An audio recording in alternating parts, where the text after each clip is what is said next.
Are you ready to redefine your relationship with food? Well, in this episode of the podcast, we are going to explore the fundamental question. What is the essence of elegant eating, and how can I use it to not only lose weight, but to completely revolutionize my relationship with food and my body? So let's dive in. Welcome to the School of Self-Image, where personal development meets style. Here's your hostess, Master Life Coach, Tonya Leigh. Hello, my gorgeous friends. Where do I even start? I feel like so much has happened since I recorded the last episode. Mainly, SoC South happened, which is my event that I just held in New Orleans. And what a time that was. The last day, I was walking through the banquet hall, which is where we hosted our lunches every day. And one of the gals that works there, she pulled me to the side and she said, "I just want to tell you something." And I said, "What?" When you hear that, you're like, wait, what's about to happen? But she said, "I have been a part of hundreds of events in this hotel." And she said, "What you all are doing in that room is magical." She was like, "I've never met such energized, life-loving, amazing women as I've met over the last couple of days." And she was like, "I want to be a part of this." I'm like, "Well, girl, let's go. Let's do it." But it just made me feel so proud about our community and the women that I attract, but also my team and the level of an event that we put on. Yes, our events are not cheap, but when you come to them, you understand why. From the swag to the details to the parties to the overall experience, it's definitely a luxurious event. We've had so many messages from attendees since the event just saying thank you. The level of attention to detail is very much felt. And so I'm just so proud of all of us right now. It's a lot of work going into one. I like to think of it like having a baby. Like when you're preparing and you're about to deliver, you're like, "I'm never going to do this again." And as soon as it's over, you're like, "Oh, well, let's do it again. That was a great idea." But I am taking next year off from doing a big event, and we are going to be doing something different. And if you're in the membership, you maybe have already heard through the grapevine what we're doing because I've announced it at SoC South, but I will be announcing it to everyone probably at the beginning of the year. So stay tuned for that. It's going to be a lot of fun. Now, let's talk about eating. There's no way to segue into eating from that. We're just going to jump right in. But it is that time of the year where I know I personally started to feel a lot of anxiety around food. And for those of you who struggle with your weight and you're trying to diet, you're trying to lose weight, you know what I'm talking about. It's the time of the year where there are a lot of festivities, there are a lot of parties and dinners, and food seems to be everywhere. And you want to enjoy it, but you're also equally afraid of it. This is the time of the year where I would often feel my wild child start to take over. That part of me that was like, screw it. You've worked so hard all year. You deserve a break. Just eat whatever you want, dance on tables, allow yourself to go wild. And you can start again on Jan 1. And this pattern that I had for years just fed this self-image and identity of a woman who couldn't control her weight, couldn't control her eating. And so the problem just became worse and worse. I had practiced this pattern for so long that around this time every year, I just knew what to expect of myself. And I could look to the past for the last 4 or 5 years and see all the evidence, be like, "See, this is the way it's going to be. It's just who I am. It's just how I operate." And it was a cycle that was so just disheartening and took me further and further away from who I wanted to be and how I wanted to be with food, because at the end of the day, I just wanted a beautiful and healthy relationship with food. And I didn't understand how to get there. And all of the dieting in the world just made it worse. It took me further away from the woman that I wanted to be. It's why I don't believe in extremes. I don't believe in cutting out sugar, cutting out flour. I don't believe in doing all of these radical things because oftentimes it can backfire and it's just going to reinforce the very things you don't want to reinforce. Because let's face it, how many of us are going to go a lifetime with no sugar and no flour? I can count of maybe one. It's just not how we're going to want to live our lives. Now, with all of that said, things do have to change. You cannot continue to do what you've always done and expect different results. You're going to have to change some things with your eating. But I'm going to suggest that we start to take an elegant approach. And if you are in the School of Self-Image membership and you are a platinum member, you have access to the Slim Self-Image. And the Slim Self-Image is built around elegance.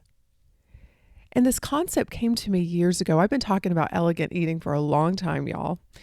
And this concept came to me when I went to Paris for the very first time. And I was perplexed by how women especially ate. Men and women, but I was more mesmerized with the women. Like how they ate and seemed to have such a joyful coexistence with food. And how they all were rather slim. And I began to study the French culture and the French paradox. And I began to dive deeper and deeper into what does it look like and what does it mean to have a healthy and beautiful relationship with food. And it really did come down to this word elegance. If you look at the Latin root word of elegance, it means to choose, to select. And if you look at the word elegance in general in the definition, it means simplicity and effectiveness. One thing I know for sure is that the majority of people have complicated their relationship with food. I used to be one of them.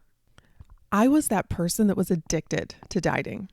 And I know some of you all can relate to that. You know exactly what I'm talking about. It's those of you who, when that next diet comes out, you get excited. You get a little giddy. You're like, oh my God, this could be the one. When you're flipping through People magazine and they tell you what Jennifer Aniston's day is like and what she eats and how she exercises, you have this like little burst of dopamine. You're like, oh my God, this is going to be it. And we begin to give our power away to external forces, whether it's the next doctor, the next guru, the next celebrity. And we neglect just timeless truths and wisdom that have worked throughout the ages that resides in elegant eating. And I'm going to give you some tips on how to do that in a moment. But elegant eating also is very simple. It's not complicated. It's almost so simple that you think it's not going to work. But often it's the simple things that work the best. Have you noticed? Elegant eating is about quality over quantity. Eating good, real, nutritious foods. Elegant eating is also about you being a self-possessed woman and you not giving in to your moods, to your feelings, and to these immediate gratification needs, but thinking about you long term, thinking about your future, thinking about who you want to be. It's also not just about what you feed your body, but how you feed your body. When it comes to eating, I think how is just as important as what. Slowing down, really enjoying, savoring, not eating in a state of fight or flight, but waiting until your body's relaxed so you can get the most nutrition from your food. There's also a maturity and a sophistication to elegant eating, meaning that you are inclined to think about what you want long term, your goals, over that, again, immediate gratification in the moment. And you stay committed to the woman you want to be and the future that you want to create. And your relationship with food supports that.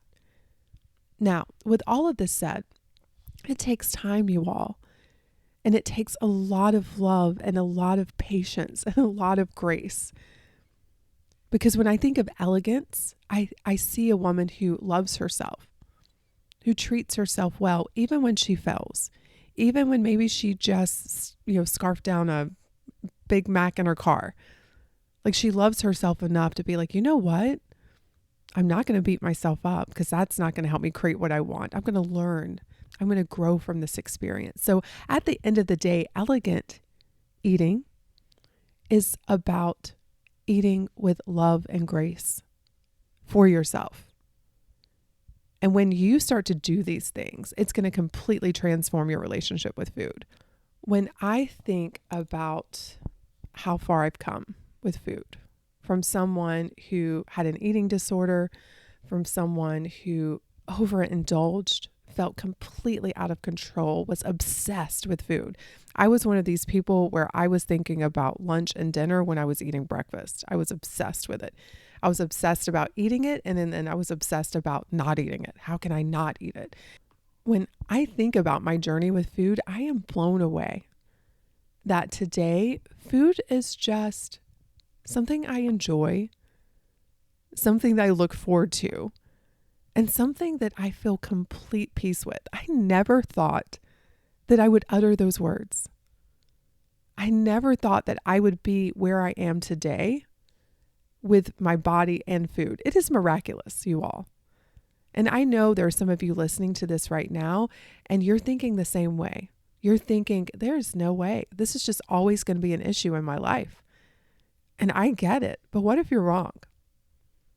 What if there is a path for you that will lead you to healing, that will lead you to health and vitality, and it'll lead you to self-love? And I believe it's in elegant eating and doing the work that we do within the Slim Self-Image. So as we embark on the holiday season, I want to offer you just 3, I have more, but just 3 of my favorite tips for elegant eating to support you throughout the holidays. Are you ready? Okay, let's go.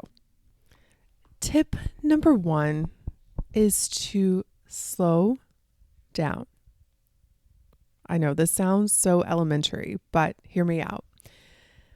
So many people, when they're eating so unconsciously. They're like asleep at the plate. And they're eating so quickly that, number 1, they don't even taste the food, and they don't even give the food time to register in their brain that they're full. And so naturally, they feel very unfulfilled.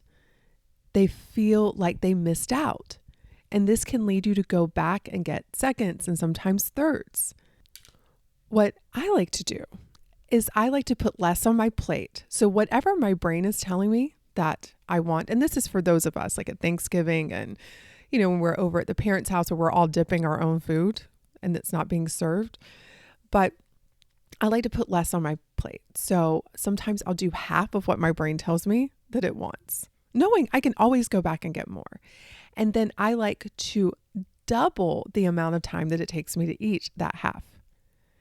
And so what that looks like is taking my time, chewing really well, tuning into my food, really paying attention to what does this taste like. It's also me putting my utensils down and talking and enjoying the people around me and letting food just be a complement to the gathering, to the connection, to the conversation. Now listen, if you're hanging out with people you don't like, this will be more challenging. And you may find that you're overeating because you are in a room of people you don't like. And then you have to ask yourself, why am I placing myself in rooms that I don't like that cause me to want to overeat, to avoid talking to and hanging out with the people that I don't like? It's really crazy, right? But these are the predicaments that we sometimes find ourselves in. But even still, a lot of times we're eating to numb. We're eating to avoid, to check out. And what I'm asking you to do is to check in, to allow, to feel, to understand. Because what I have found to be true with myself and even in my clients' lives is when you start to feel, you start correcting. When you start understanding, you start changing. And as long as you're eating to numb from your life, you're cutting off some very critical data that's trying to guide you. And so slow down. What if this holiday season, you put half on your plate, like allow yourself to eat whatever you want, but half of it, and then you double the time it takes to eat that. You're going to enjoy it more. You're going to taste it. And you may find that you don't need a lot of food. In fact, most people are eating way more than their body needs. So again, I'm not asking you not to enjoy what you want. I'm actually asking you to enjoy it, to really enjoy it. And more does not lead to more enjoyment. That is a fallacy. Have you ever noticed it's usually the first couple of bites that taste the best, and then the pleasure factor starts to diminish? It's true. And so get the most pleasure out of your food by slowing down and really, really enjoying. Tip number 2 is learn to eat to the point of elegant satisfaction. Instead of listening to all of these diets and following the latest trend, what if you listened to the expert of your body, which is your body? Your body, if you pay attention, will not only tell you what kind of foods it really enjoys, but it'll also tell you how much it enjoys. It'll tell you what combinations of foods that it enjoys. Your body has all of the answers that you're looking for. I always find it so fascinating how so many people are trying to create a body that they love by ignoring the body that they have. Really think about that. It's like, I want to love my body. I want it to behave a certain way. I want it to look a certain way. And yet you neglect it. You don't tune into it. You don't listen to it. And I've been saying for years, to create a body you love, you have to love the body you have. And part of loving your body, think about someone you love. You listen to them. You really want to get to know them. You want to care for them. Well, we have to extend that to our own selves. And it requires that we pay attention and we listen. So I teach the hunger scale, and I teach how to listen to your body to understand what the point of elegant satisfaction feels like in your body. And I don't have time to go in depth with this lesson, but I want to give you some tips. You will know when you are at the point of elegant satisfaction because you have energy.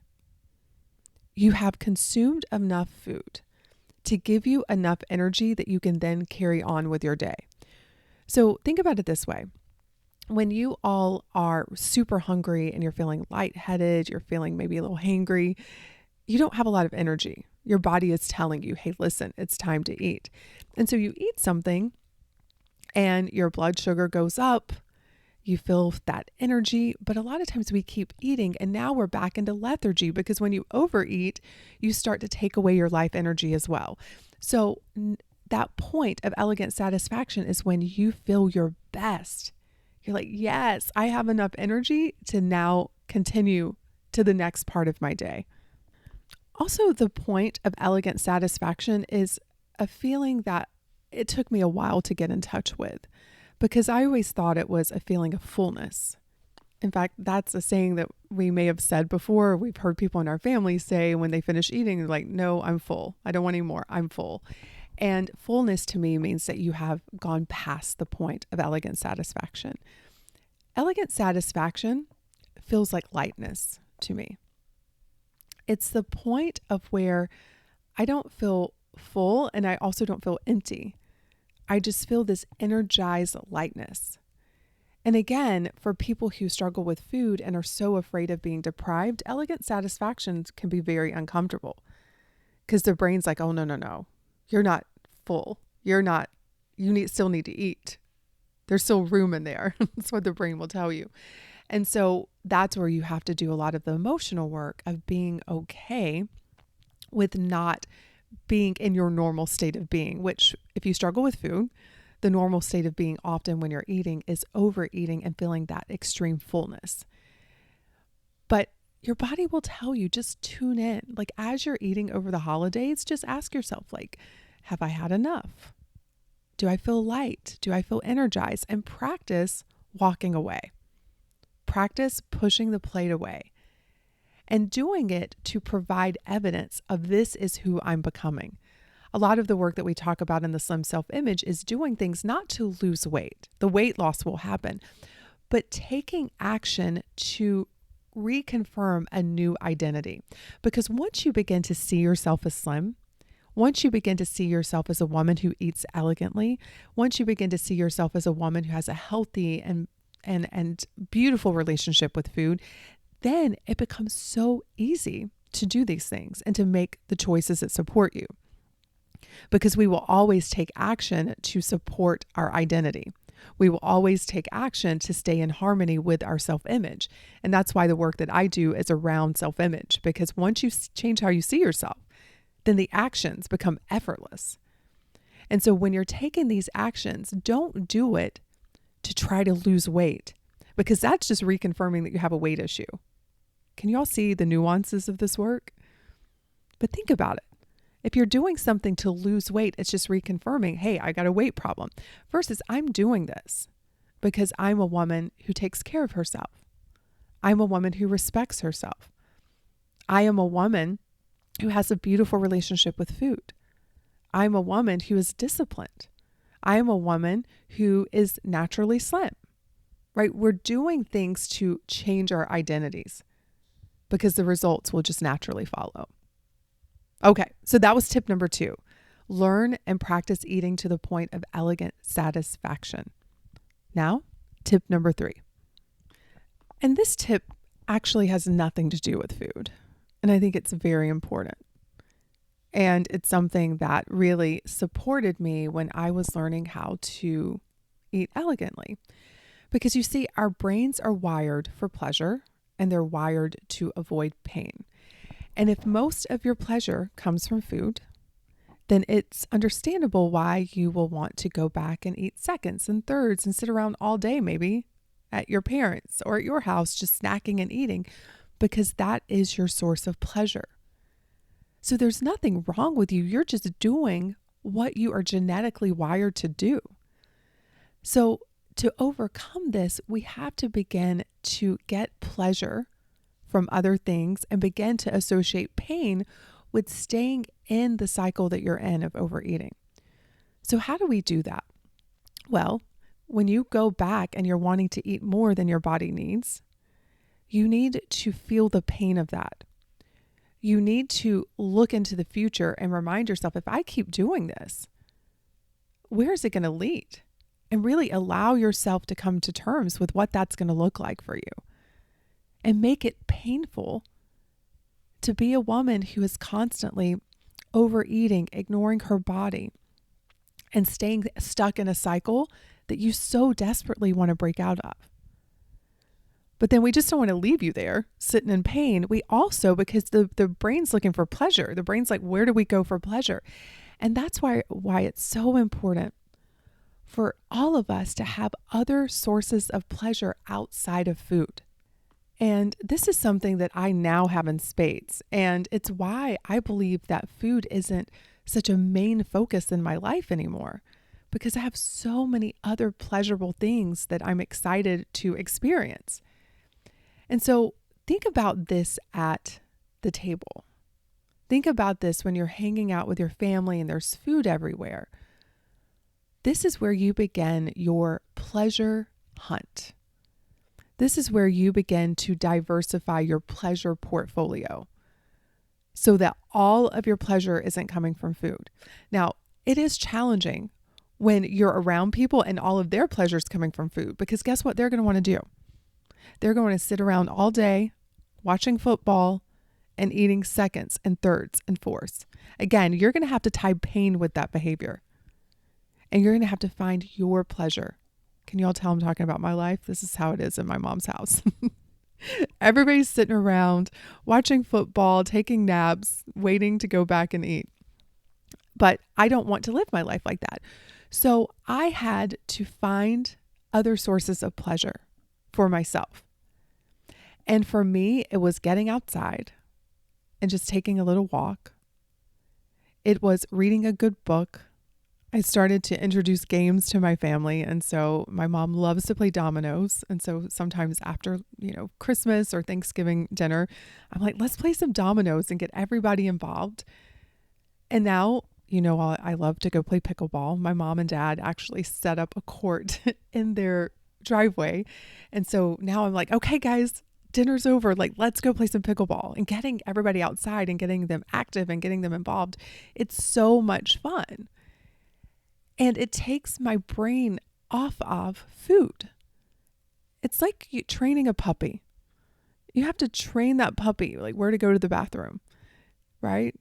And it's going to come in the house and poop and pee in the house, and you have to take it back out and be like, nope, we don't do this in the house anymore. And that's what it feels like to train the brain. The brain's going to want to come back to old patterns, come back to old ways of thinking, place that attention on the food. And you just have to train it like, no. It's not where we're going. That's not what we're doing here. And over time, it's just not where the brain goes anymore. And so for me now, after years of practicing this work, my brain doesn't go there anymore. My brain is like, oh, we're done eating. Now let's go do something fun. Let's go play. Let's go read a book. Let's go outside. Let's go for a walk. Let's get in the car and ride around the neighborhood. Go find something interesting. But it's important that you have something outside of food as a pleasure source, because your brain is seeking that. And for some people, you can begin to find pleasure in just showing up for yourself. I know that's some of the work that I did. Just finding extreme pleasure and being proud of myself for saying no to more food, for being kind to myself. Like all of those little wins, finding pleasure in that. But find other sources of pleasure in order to have an elegant relationship with food. Because again, if all of your joy, if all of your pleasure is coming from food, you're going to want to consume a lot of it. And understandably so. And so this is the deep inner work that must happen in order for you to establish a very healthy and beautiful relationship with food. And if this is some of the work that you've been wanting to do, and you're hearing me talking, you're like, oh my gosh, this is it. This is what I need. Come join us within the School of Self-Image when the doors open. I don't think we're open for enrollment right now, but we will be soon at some point. And as an annual member, you will have access to the Slim Self-Image, where we go deep into this work. And we also have monthly coaching calls just for the Slim Self-Image members. And so come join us. It is the most powerful work you will ever do, because it literally changes how you see yourself, so that eating elegantly just becomes second nature. It just becomes who you are. And as we approach the holidays, just practice these 3 tips. They're really powerful. And I want us all to just decide right now that we're just going to love ourselves madly throughout the holidays, no matter what we eat, no matter if we screw up. Because at the end of the day, loving yourself is what we're all trying to get back to. And unfortunately, we have all of these preconditions that must happen in order for us to love ourselves. But if we just loved ourselves, we would be so amazed at how things just fall into place naturally on their own. And so can you do that for me? Actually, can you do that for you? Just commit to practicing loving yourself through the holidays, no matter what. Because what a beautiful way to enter into the new year than having practiced just being madly in love with yourself, setting yourself up for an incredible 2024. All right, my friends. Have a beautiful week, and I will see you on next week's episode. Cheers. Hey, have you grabbed your free copy of the School of Self-Image Manifesto? If not, what in the world? Head over to schoolofselfimage.com/manifesto and get a copy that teaches you how to think and show up in the areas of mindset, style, and surroundings so that you can transform your self-image.